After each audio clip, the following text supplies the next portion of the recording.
what, por qué, and pourquoi.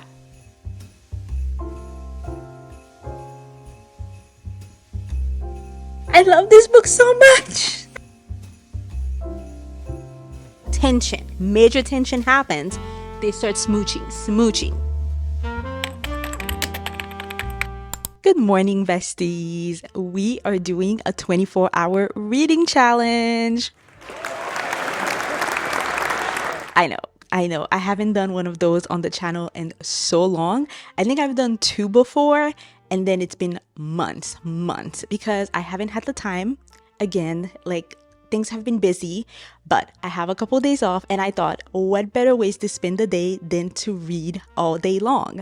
Now, I'm not going to do a 24 hours straight because those are my days off, so I would like to enjoy them and kind of relax a little bit. So I'm aiming for 12 hours and 12 hours, but we will see. I'm just going to do the timer way. So I'm going to pause it when I need to sleep, cook, take care of myself, do my business. But I do have a set TBR for this challenge. The first book that I'm interested in reading is Enchantra by Kaylie Smith.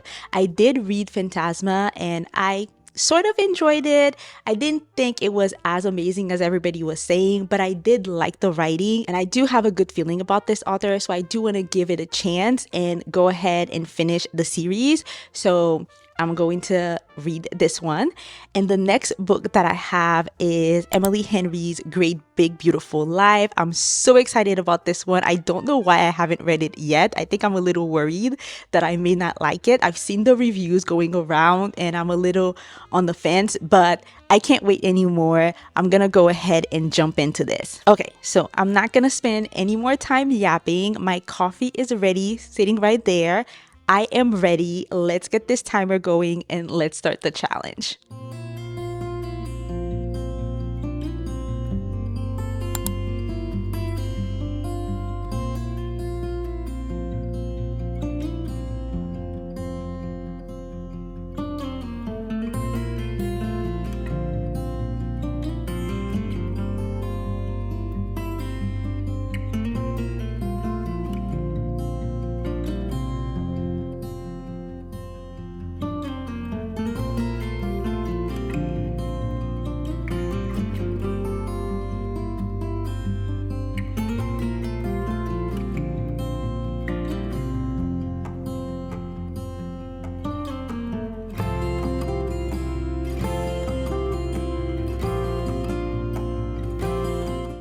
Okay, doing my first check-in for the challenge.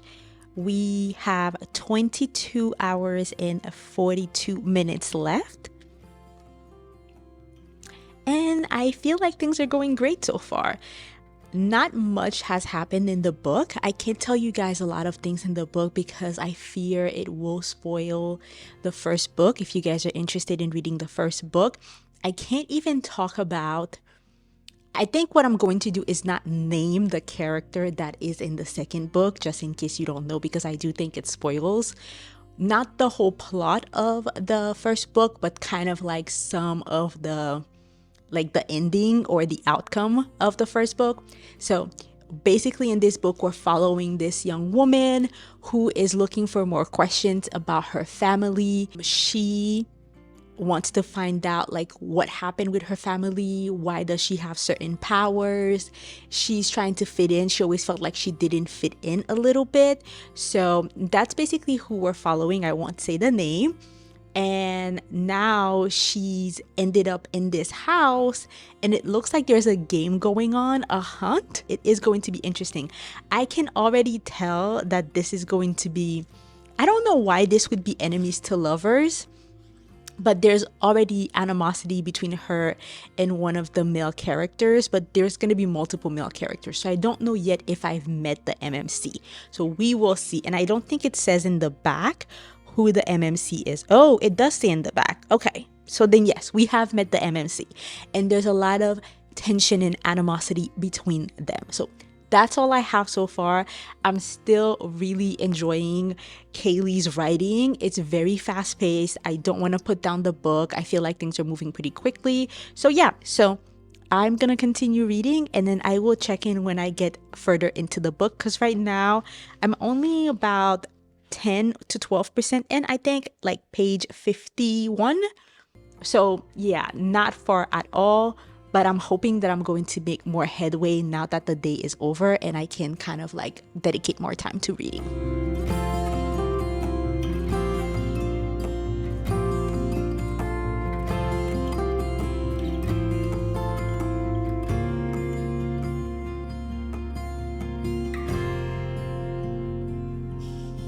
Facts.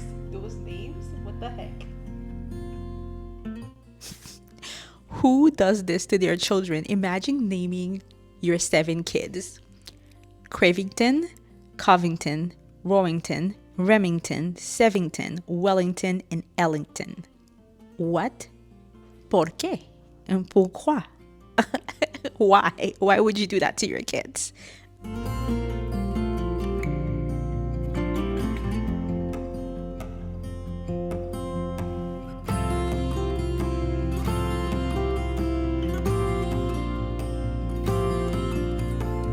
Okay, checking in.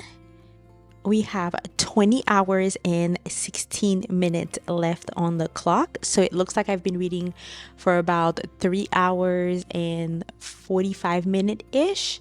And it's getting super late. It's like 1:36 a.m. right now. So I'm probably not going to check in again for the rest of the night. But I'm going to make this check-in very quick, okay? I only have 4 things to let you guys know about. Marriage of Convenience, Shadow Daddy, he says, my wife, touch her and you die vibes. What else do you need? What else do you need? Okay? That's all I have to say for now. I'm going to keep reading. I am on page 143. I'm starting the 16th chapter. And I will check in with you guys when I am further along. But I'm having a good time so far. Having a good time. Nothing exceptional, but we're having a good time. It's a fun one.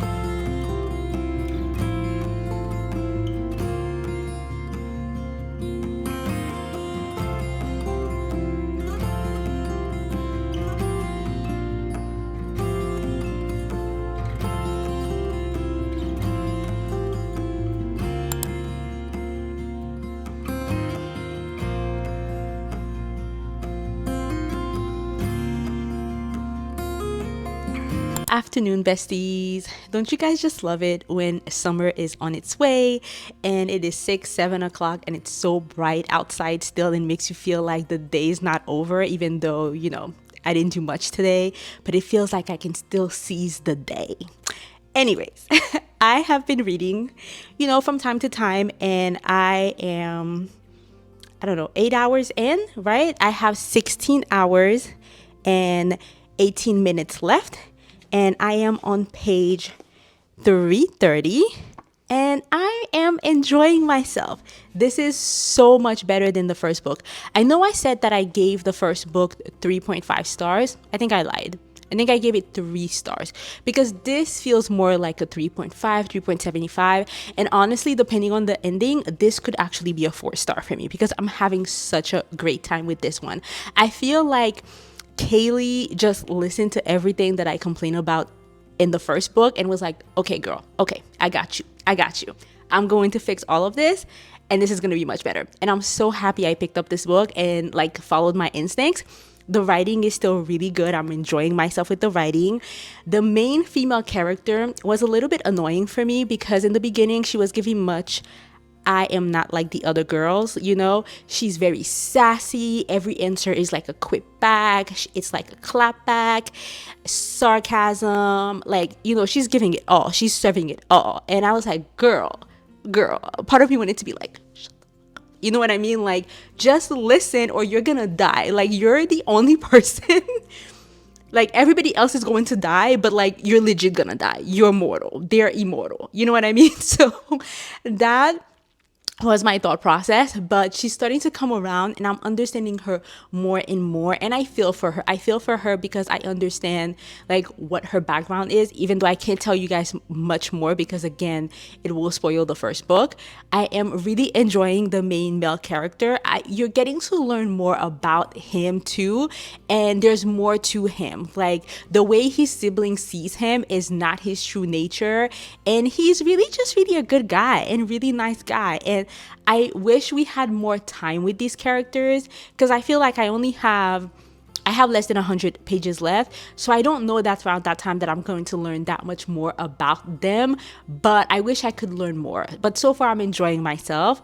The games are so good. I am going to give it to authors who can come up with games and trials and books and make them coherent. Not only you have to get the magic right, you have to get the rules right, you have to enforce the rules, it needs to make sense.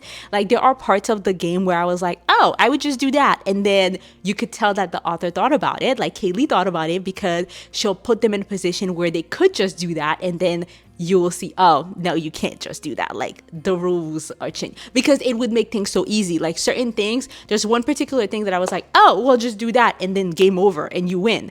And then when she tried it, it was like, oh no, you can't do that.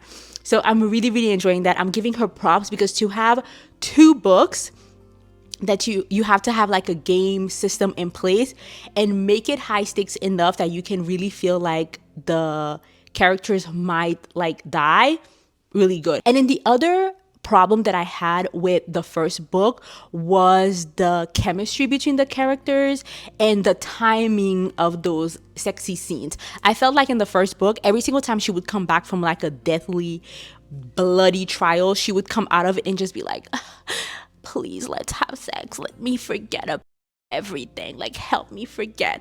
And I was like, is that really what you want to do now that you're covered in blood? And no. But in this one, it feels more realistic. First of all, I'm not gonna go ahead and say that this is slow burn, but things took a while to happen, so I'm very pleased about that. It's not insistent, and even though she's attracted to her hubby, I'm very happy that not every second of the day is spent thinking about how sexy and how hot her hubby is. So really really enjoying that about this character. Also, there's also more than the games involved. There's also the intrigue of like something else that they're trying to find. So overall, I like this. Yeah, the more I'm thinking about this, I'm really really enjoying this. I think this potentially could be a 4-star. So I'm gonna go ahead and finish this and then we will pick up the next book. Hopefully, I don't know how good I'm doing on time. I feel like I'm reading so slowly, but hopefully we'll have more than just one book. Well, obviously more than one book, but hopefully we'll have more than 2 books in this challenge that I can pick up and make this a little bit more interesting. But I'm not going to rush myself. I want to take my time. I want to enjoy every book that I read. So we will see.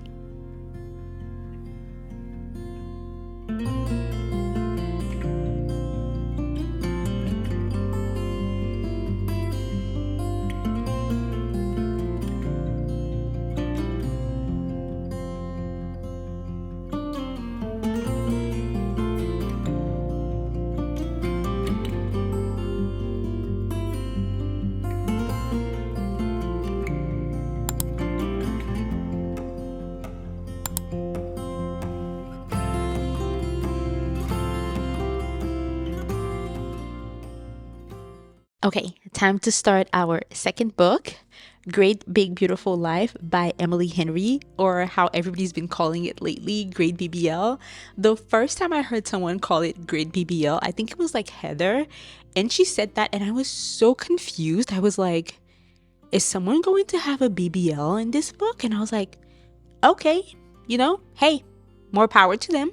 Slay, a little bit of a departure from what Emily Henry normally writes, but I'm here for it. You know what I mean?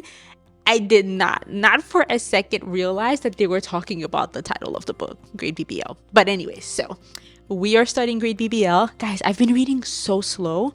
I mean, normally it takes me 8 hours to read a book, but I think this was a 430 something page book, so maybe that's why it took me a little bit longer. Normally, I guess the books I choose are like in the 300 range, but yeah, so we have, oh, so bad, 14 hours and 39 minutes left. I had to start the timer again because it like went away, but thank God I had the clip so I could see where I was at. But yeah, so we're starting at 14 hours and 39 minutes. And now I'm a little worried that we're not gonna finish 3 books. I don't know why I want to finish 3 books. I want to like challenge myself. Last time I did this, I think I finished 3 books, but these books are a little bit more hefty lately. You know what I mean? How many pages is this book? I don't want to spoil myself. Hold on a sec. Summer playlist, 418 pages. So I don't know what this is going to, but I made myself some coffee even though it's very late. Who am I kidding? Coffee doesn't really do much to me. I could drink this whole thing and go to sleep in like 30 minutes. It wouldn't do anything to me. I don't know why anymore. I drink coffee for taste at this point. I don't even think, like, it does something as in like it makes me feel rejuvenated, but it won't keep me awake if you know what I mean. Like if I wake up and I drink coffee, I feel like my day started. But if I needed to go for a nap, I could go for a nap immediately. Nothing would happen. But anyways, I digress. Let's stop rambling. Let's start reading. Get that timer going and then we shall start.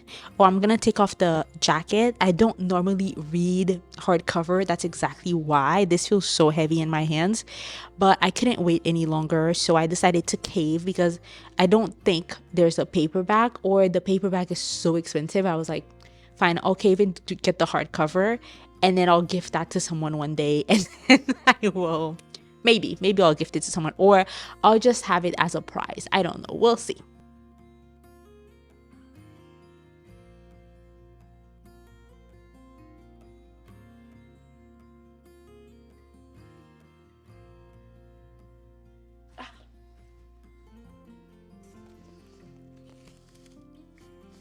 How is the dedication already making me emotional?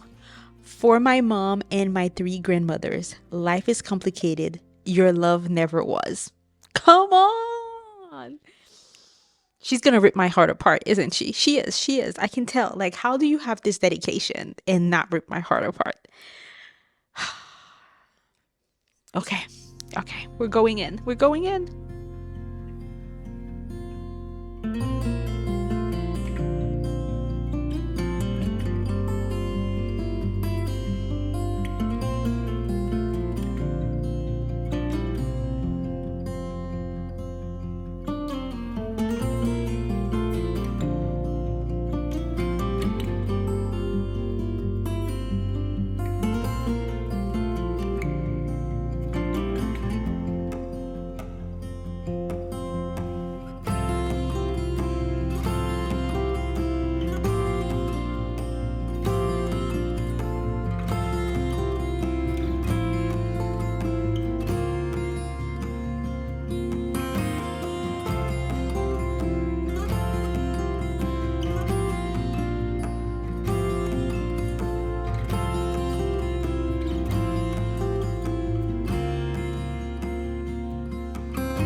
Okay, guys, so we are over the halfway point. We have 11 hours and 5 minutes left on the clock. And I know it doesn't look like it because I look like I'm drained and literally dying, but I'm having a good time. I'm still reading The Great Big Beautiful Life by Emily Henry, Great BBL. And the reason I look so dead right now and I have no energy is because my dog is sick and he's been sick all night. He's like hasn't been feeling well at all, so he's been up all night. Like every 30 minutes we've had to let him out, so I didn't have a good night's sleep. But because I'm enjoying this book, it's making reading a little bit easier. If I wasn't having a good time with this book, I probably would have given up on this video right now because I'm exhausted. But anyways, let's talk about Great BBL. So in this book, we're following Alice. She is a journalist. She normally writes like little kind of like stories about people, but not necessarily full-length biographies. And so this is what she's aspiring to be. And so she has this very famous heiress that's now disappeared from the limelight, that her and her dad used to be very invested in her story. And she gets some random scoop, I guess I should say, that because she disappeared, right, that heiress, and so that she get a scoop that the heiress is living in Georgia right now and selling art under another name. And so she follows through, finds her, and kind of like convinces her to, hey, give her a chance to help her write her biography, memoir, something of that sort. And then when she gets there for their initial meeting to see if she's going to get the job, she finds out that the heiress, Margaret, is actually shopping the idea around to some other writers because she wants to make sure that whoever's doing it is the best fit for her. And this is where Hayden comes in. He's a Pulitzer award-winning writer, and he already wrote a biography that was like, well, that's the one that he won the Pulitzer for. So he's very famous, and so obviously she has a little bit of imposter syndrome, but they're not competing for the job. And it's very much giving, not Book Lovers, it's giving beach read a little bit, but not in the same vibe. But I am enjoying it. I know that people said that this is a departure from Emily Henry's normal writing style. In a sense it is, but in a sense it's not, because diving into the story, I fell right into her writing that I enjoy so much. The way she words stuff, her analogies, her descriptions of feelings and emotions and thoughts are very much Emily Henry coded. Like, I think she's the only one that could write them this way. Her humor is so interesting, like understated, but still like the way she wrote it, the way she put it together, you find yourself laughing out loud. I think, like, for example, there's like one of the first sentence that you get is that she's saying a fact about herself, and she's like, fact, she's an aspiring biographer, nothing else, because she's not even the girlfriend of the guy that she's been dating for 7 months. And like, that's such an amazing way, or I don't know why I'm saying amazing, maybe someone else will be like, girl, that's basic, but for me that's such an amazing way of saying she's not someone that's such goal oriented, or she doesn't even have any other aspiration other than being a biographer, because she's not even pushing the issue that she's been dating this guy for 7 months, and she's not pushing the issue of becoming his girlfriend. So that actually already shows you Alice's personality, what type of person that she is. The way she does this, to me, I absolutely love it, and that's why I enjoy all of Emily Henry's book. I don't think there's one book that I didn't like. I didn't like People We Meet on Vacation, not the writing, the story itself. Like, that's really it. I didn't like Poppy in the story, but the writing I loved, absolutely loved. Anyway, so yeah, I'm having a good time. I know the other criticism that I've been seeing for this book is that some people are saying they didn't like how much of Margaret's story took up of the actual story, and I feel the opposite. One of my favorite books is The Seventh Husband of Evelyn Hugo, and I love stories like this where you have the current timeline and then you have a story that's being told and you're waiting for it to merge together, because obviously it's going to merge, right? Like, at least I'm hoping so, that you're gonna find out, like, why is Margaret telling her story now? What's the big secret? Why she disappeared? How does this impact, like, our real life or the current life that they have? Other things are being revealed little by little that is very interesting. I love this element of mystery. So for me, I'm having a great time with that part. I enjoy the Margaret stories and the actual story as much, equally. The romance is interesting in this one. It definitely moved. I don't know if I want to say quick, because a lot of the reviews also I've seen it for this book said the romance moved quickly, and it did, but didn't, right? Like, if you've read the story, you know what I mean. Like, yes, it did, but also it didn't, because at least where I am right now, there's definitely attraction and there's definitely been some moves made, but at the same time, we're at a standstill, so we don't even know what's going on. So I do feel like she is still managing to create tension for the romance here. So I am liking it, but the romance is definitely not like the only thing that we're going for, I guess I should say. A lot of people also are saying that the romance wasn't at the forefront. I do feel like I'm getting enough of Hayden. So I don't know why people say that there's no romance in this. There is. It's just that it's equally balanced with Margaret's story. So anyways, overall, I'm enjoying this. Am I getting 5-star feelings yet? No, but definitely feeling like this is going to be a great read. And for some reason, I feel like I'm going to keep thinking about Margaret's story. Like, even if I don't remember Alice's story, I think Margaret's story I'm gonna keep thinking about. So that's a good sign for me. So yeah, so I'm gonna go ahead and keep reading, and then I will check in. I'm gonna be real honest with you guys. I'm already at page 152, and I didn't check in before that because I was having such a good time and I didn't really want to stop to check in. So don't be surprised if I don't check in again until I'm done with this book. Don't be mad at me. Don't be mad at me. Try to come back, but if I don't, y'all know what happened.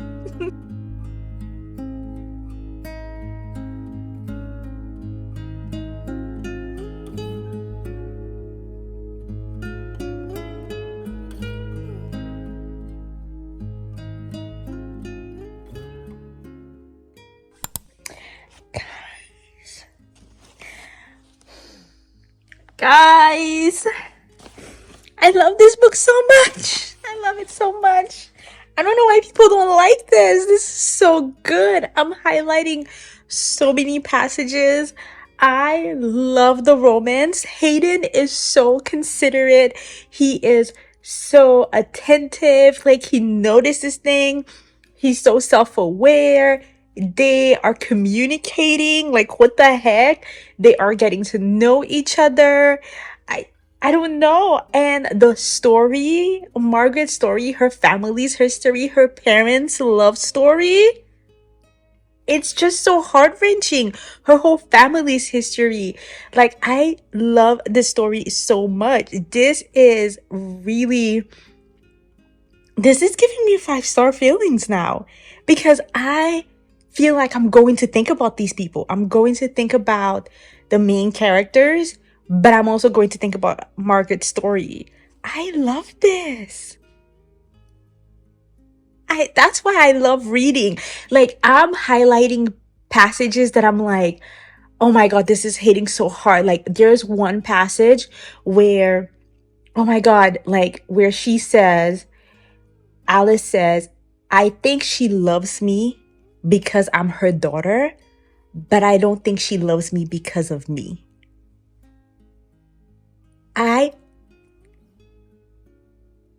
No one's ever expressed that feeling.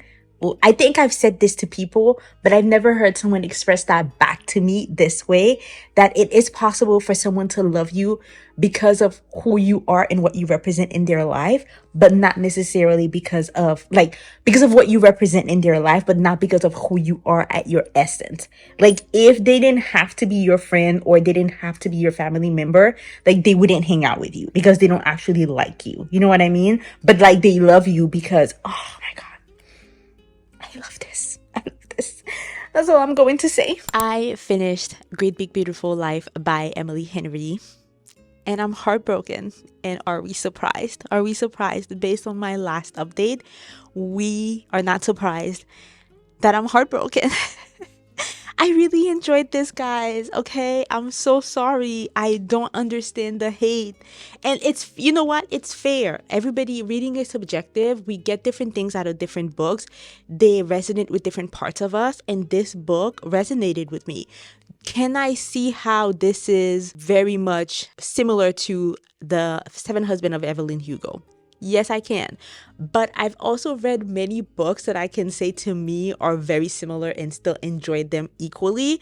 I'm not one of those people that if I enjoyed one book and I read another book and it has some similarities, that I'm like, oh yeah, it's the same book, I don't like it. No, as long as I can truly tell that it's just happened to be a similar story. It's not the same story. You weren't trying to copy that story. You know what I mean? And that's not what I feel when I look at this. I don't think, oh, she was trying to copy Evelyn Hugo's story. Evelyn Hugo's had 7 husbands. there's no seven husband in this.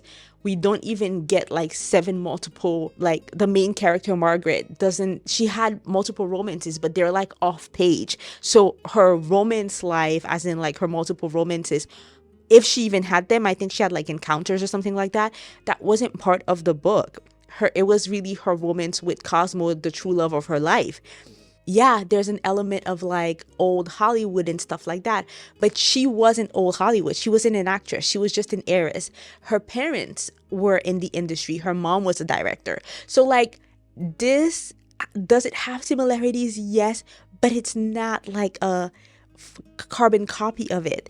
And I also understand the thought process that, hey, this was very insta-lovey. Yeah, you know what? It was. But I'm starting to realize that as long as you do insta-love well, I'm gonna eat it up. All I want from insta-love, if you're gonna do it well, is that you show me that eventually that the characters develop their relationship and friendship and connection to the point that they're just validating that initial attraction, that initial pull that they felt. And in this book, I felt that we had so many scenes of Alice and Hayden hanging out together, getting to know each other, having very deep conversation, not the surface level, just like what is your favorite colors. Like we got that from them. So if by the end of this book they were just like, I'm in love with you, yeah, I'm in love with Hayden too, so beat it, okay? Like who cares?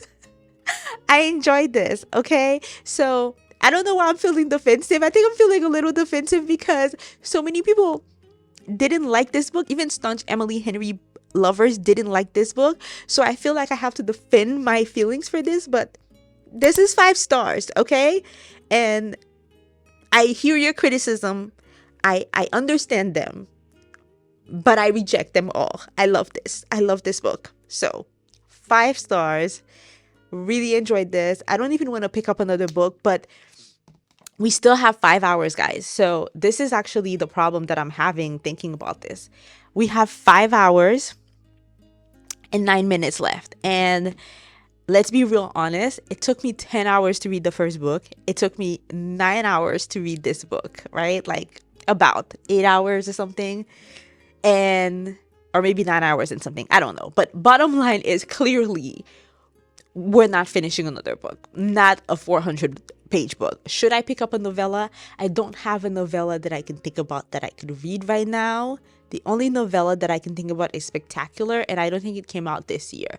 So I would say that's a no. I want to pick up a new release because we've been doing the whole new release thing, and I want to stay on theme. So the only thing that I can think about is I've looked at all the books that I had in mind, all the fantasy books that I mentioned at the beginning of the video, the vlog, and all of them were like 500 pages, 600 pages, like 700 pages. So obviously that's not going to work. I want to read a book that even if the timer goes off, I can finish it in a timely fashion enough that I could come back and give you guys at least my final thoughts on the book, because I don't want to leave you guys hanging on this one. So the one book that I found, which is a new release that I did have in mind to read, it was like not at the top of my TBR, but now I'm like, hey, let's bump it up, is Summer in the City by Aster, I believe. And that one is 300 pages. So it's like a fluffy romance, billionaire apparently. And you guys know how much I love a billionaire romance because that's the only places that billionaires are good. Okay, it's in romance books. So I think I'm going to pick up that one. And then we'll see how much of it I read. I'll probably come back and give you guys an initial update if I can. And then after that, I'll give you my final update on it. Okay, so I think that's what we're picking up next. Summer in the City by Aster. Let's do this.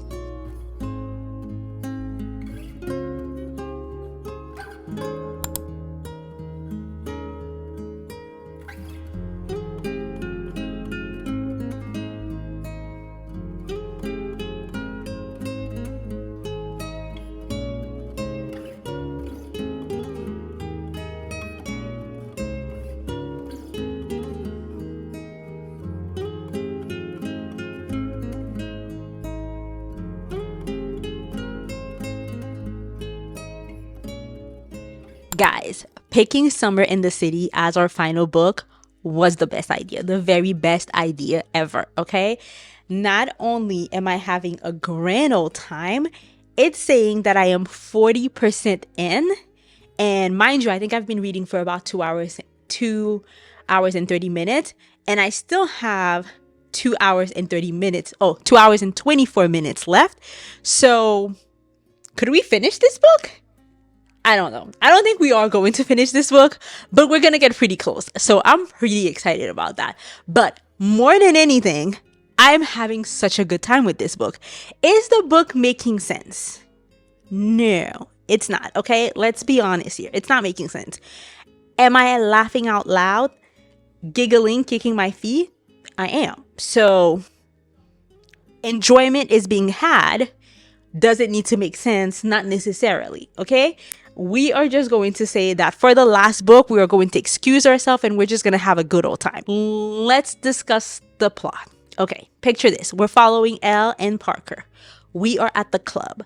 Elle does not like the club. She's only here because of her best friend, Penelope, who dragged her there because it's their last night in New York and they're like, let's have a grand old time, okay?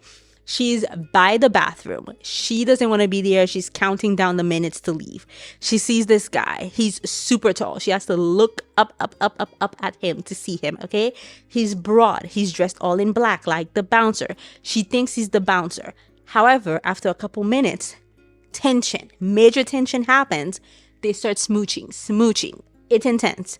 While they're smooching, Mr. Parker, which she doesn't know it's Parker at that point, she thinks it's a bouncer, says, what do you want? I want you. What do you want? And she's like, so dazed from the kiss. And she's like, I don't know what you're talking about. And he's like, no. Everyone wants something. I want you. What do you want? And she's like, you think you can buy me? And he's like, I can buy pretty much anything. And that does not go well. That does not go well with our girl, Elle. And she's like, you're a douchebag. She's out of here, okay? When she leaves, she finds out that he's actually the CEO of a big tech company and he's a tech bro and he's actually worth like billions. So he can pretty much afford everything for sure. So she's even more mad about that. They don't talk again. She goes to California. And then 2 years later, she's been nursing a grudge. And every single time she's like working and she's doubting herself, she's like, I'm going to prove this guy wrong, even though they will never meet again. But will they? But they do. They do. So she moves back to New York because she's trying to write a screenplay for a movie. It's being set in New York. She's like, all right, I haven't been getting a lot of inspiration. Maybe if I move back over there and I'm actually at the scene, at the location, I'll be able to write this movie, right? And then she moves into an apartment and she moves in right next door to him. They start fake dating. The fake dating part of the story doesn't add up. I want to try and explain to you guys why they agreed to fake date. It doesn't quite make sense, but that's besides the point, okay? A grand old time is being had by me. So does the book need to make sense? Probably not. Probably not in that case, because this is a funny, cozy, like this is just a good time and we're having a good time, okay? The banter between those two, their dynamic, I love it. I'm reading this so fast. There's a lot of places in this book that I'm laughing out loud. Every single time I put down the book, I want to pick it back up so I can find out like what's going on. It's not very plot heavy, but it's good. It's good. You know, I don't think this is a 5 stars. For sure, not a 5-star. But I can see myself giving this book a 4 stars. And now that I'm thinking about it, this is making me think I want to read Lightlark now because I'm definitely liking Alex Aster's writing. I don't know how that translates into fantasy, but into the romance genre, it's really, really good. I enjoy it. It's even giving me Ali Hazelwood type of like quirkiness in writing because Ali Hazelwood is one of the few writers that can make me laugh out loud. I enjoy her comedic timing and her banter and how she words things, and Alex is doing this for me. So I'm excited to see what she does in fantasy, but even if I don't enjoy the fantasy part, I think I'm going to enjoy her contemporary romance. So I hope she continues to write. But anyways, whoops, enough rambling. Let me continue reading this so we can finish this 24-hour readathon. It's been 3 days already. I just want this to be done tonight so that I can get this video out to you guys and like have my final thoughts on this. Alright guys, we've gotten to the end of the video. I think we did pretty well. As you guys could tell from the last clip, the 24-hour expired, I think when I hit like 70%, so page 206 of Summer in the City, and I ended up finishing it after the 24-hour mark. But overall, we did pretty good. We read 2 books, almost like a quarter, right? And so let's see how many pages we had. We had 425 pages for Enchantra. I don't know if I'm pronouncing this correctly. We had 416 pages for Great BBL. And then I read 206 pages for Summer in the City. So I'll put the total somewhere. However, we do need to discuss Summer in the City in my final review. I'm so happy I decided to finish reading this book because I would have been so upset if the last opinion that you guys had of this book were my raving opinions about it. When guys, things took a turn. When I tell you I hated this ending. Hated this ending. Oh my god. I was loving life, loving the city. Like this book was about to convince me to spend my entire summer in the city, okay? I was ready to take the bus because I live in Jersey. I was ready to take the bus to the city almost every weekend to go live, laugh, love, okay, and have a best time. And I still feel like this book did such a great job at making you fall in love with New York. But the ending of this book, why? Again, ¿por qué? Pourquoi? Okay? Why did she do this? I absolutely hated the FMC by the end of this book. I knew in the beginning that her reasoning for not liking Parker were already shaky at best. Like, don't get me wrong. Based on how everybody's been feeling about billionaires lately, I can understand that how Elle feels about Parker is a very valid feeling. Okay, and especially with her background. I don't want to say what her background is, her family's relationships with money. We understand why her relationship and her dynamic with Parker might scare her. Okay, valid. If it was me, I'm like, girl, I'm about to kick my feet up and let this man take care of me. Okay, but listen, if you want to be an independent woman and you want to do it all on your own, I applaud you for that also.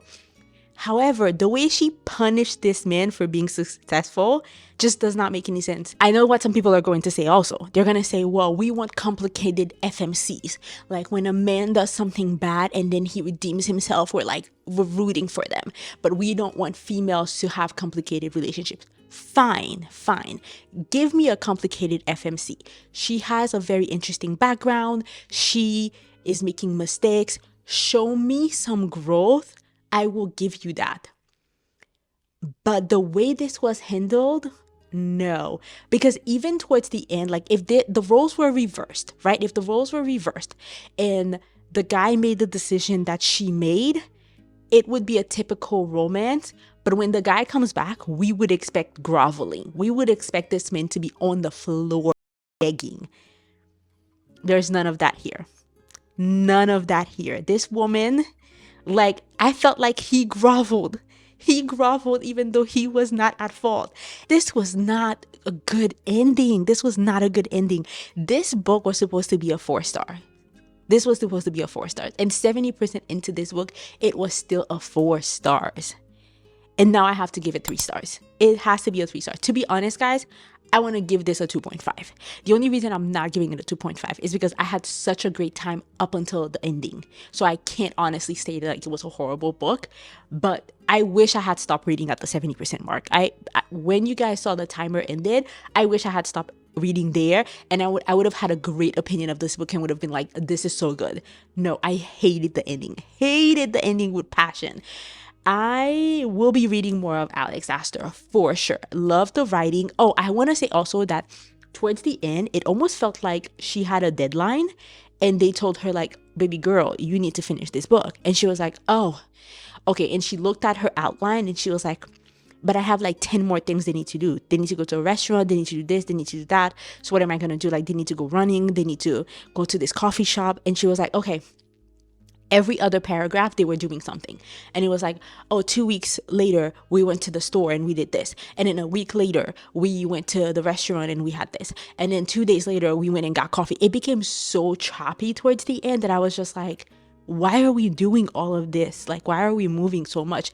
I think maybe she wanted to show that time was passing by, but I don't know. Anyways, like the ending, 70% mark. Like, stop reading there.